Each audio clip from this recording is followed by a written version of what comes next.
113ാമത് അയിരൂർ ചെറുകോൽപ്പുഴ ഹിന്ദുമത പരിഷത്ത് വേദിയിൽ പ്രതിഷ്ഠിക്കുന്നതിനുള്ള ചട്ടമ്പി സ്വാമികളുടെ ഛായാചിത്രവും വഹിച്ചുള്ള ഘോഷയാത്ര പത്തനംതിട്ട എഴുമറ്റൂർ ശ്രീ പരമഭട്ടാരക ആശ്രമത്തിൽ നിന്ന് പുറപ്പെട്ടു.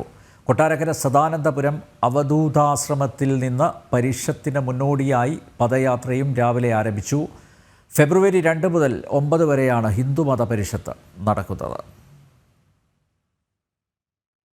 വാഴൂർ തീർത്ഥപാദാശ്രമ മഠാധിപതി സ്വാമി പ്രജ്ഞാനന്ദ തീർത്ഥപാദരിൽ നിന്നും ചട്ടമ്പി സ്വാമികളുടെ ഛായാചിത്രം ഹിന്ദുമത മഹാമണ്ഡലം അധ്യക്ഷൻ PS നായർ ഏറ്റുവാങ്ങി.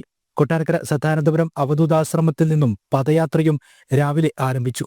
കൊല്ലം പത്മനാശ്രമത്തിൽ നിന്നും ഇന്നലെ പുറപ്പെട്ട ജ്യോതിപ്രയാണ ഘോഷയാത്ര 2ാം ദിവസത്തെ പ്രയാണത്തിലാണ്. അയിരൂർ പുതിയകാവ് ക്ഷേത്രത്തിൽ നിന്ന് പതാക ഘോഷയാത്ര ഫെബ്രുവരി 2-ന് പുറപ്പെടും. ഘോഷയാത്രകളെല്ലാം ഫെബ്രുവരി 2-ന് രാവിലെ 11 മണിക്ക് ചെറുകോൽപ്പുഴ വിദ്യാധിരാജ നഗറിൽ സംഗമിക്കും. പരിഷത്ത് വേദിയിൽ ഛായാചിത്രം സ്ഥാപിച്ച് ഭദ്രദീപം തെളിയിച്ച് ഹിന്ദുമത മഹാമണ്ഡലം അധ്യക്ഷൻ PS നായർ പതാക ഉയർത്തുന്നതോടെ 113ാമത് അയിരൂർ ചെറുകോൽപ്പുഴ ഹിന്ദുമത പരിഷത്തിന് തുടക്കമാകും.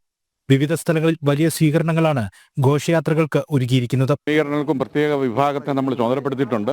അവർ നേരത്തെ തന്നെ പോയി എല്ലാ സ്ഥലങ്ങളിലും അറേഞ്ച്മെന്റ് ചെയ്തിട്ടുണ്ട്. ഇന്ന് ചെല്ലുമ്പോൾ യഥാസമയത്ത് സ്വീകരണങ്ങൾ ഭംഗിയായ രീതിയിൽ കൊടുക്കുന്നതിനുള്ള ക്രമീകരണങ്ങൾ നടന്നു കഴിഞ്ഞു. നമ്മുടെ വർമാജിയുടെയും അതുപോലെ തന്നെ പ്രകാശ് ചരളലിൻ്റെയും നേതൃത്വത്തിലാണ് ഈ ചടങ്ങുകൾ നടക്കുന്നത്. ഇവിടെ നിൽക്കുന്നതിൽ ഭൂരിഭാഗമായവരും ഇതിനെ അനുഗമിക്കുന്നുണ്ട്. നാളെ പതാക ഘോഷയാത്ര, മറ്റന്നാൾ പതാക ഘോഷയാത്ര പുതിയകാവിൽ തിരിക്കുന്നതോടുകൂടി 3 ജാഥകളും നമ്മുടെ ചെറുകോൽപ്പുഴയിൽ 2-ാം തീയതി രാവിലെ 10:30 മണിക്ക് എത്തിച്ചേരും. ഹിന്ദുമത പരിഷത്തിനായി വിവിധ വിഭാഗങ്ങളുടെ അവസാനഘട്ട തയ്യാറെടുപ്പുകൾ പമ്പ മണപ്പുറത്ത് പുരോഗമിക്കുകയാണ്. ജനം, പത്തനംതിട്ട.